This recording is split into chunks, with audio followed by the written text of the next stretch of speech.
Les enjeux sont majeurs parce qu'on a bien compris qu'on est arrivé au bout d'un système.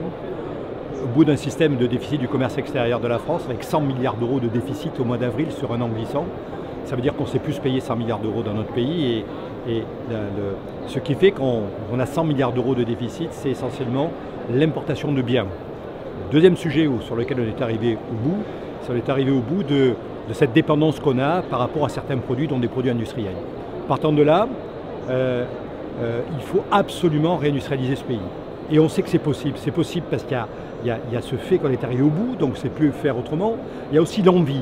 On a envie de faire.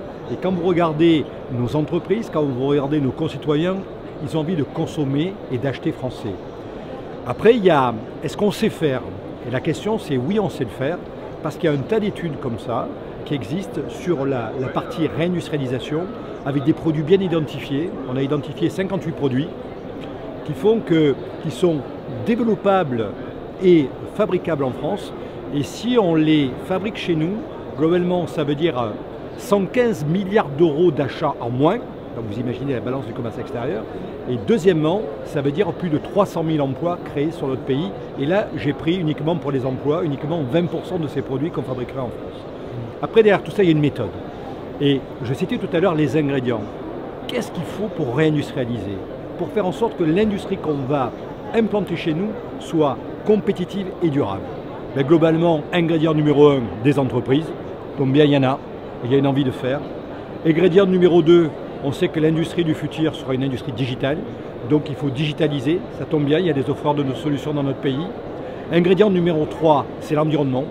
Ça sera une industrie décarbonée, ça fait partie de tous les plans qu'on a mis en place dans les plans de relance, dans les plans de résilience. Il y a énormément d'activités et de soutien aux entreprises pour la décarbonation. Ingrédient numéro 4, c'est les compétences. Les compétences, c'est qu'il faut des femmes et des hommes. L'industrie, c'est un métier de femmes et d'hommes. Et les compétences, ça passe par la formation, ça tombe bien. Le réseau que je représente, c'est le deuxième formateur après l'éducation nationale, avec un point très fort sur l'apprentissage. Ensuite, il faut bien évidemment des territoires. Il y a des territoires, parce qu'une entreprise, ce n'est pas hors sol, c'est des racines dans la terre et des ailes pour conquérir les marchés. Ça tombe bien, il y a des territoires, comme Auvergne-Rhône-Alpes. Et le dernier sujet, c'est l'accompagnement. Une entreprise a besoin d'être accompagnée. Et ce qui est sympathique, c'est que je connais une belle institution qui pèse 16 000 personnes, qui au quotidien accompagne les entreprises. Il s'agit des chambres de commerce, pas que, mais des chambres de commerce. Et là-dessus, on a tous les ingrédients donc, pour faire une grande industrie durable dans notre pays.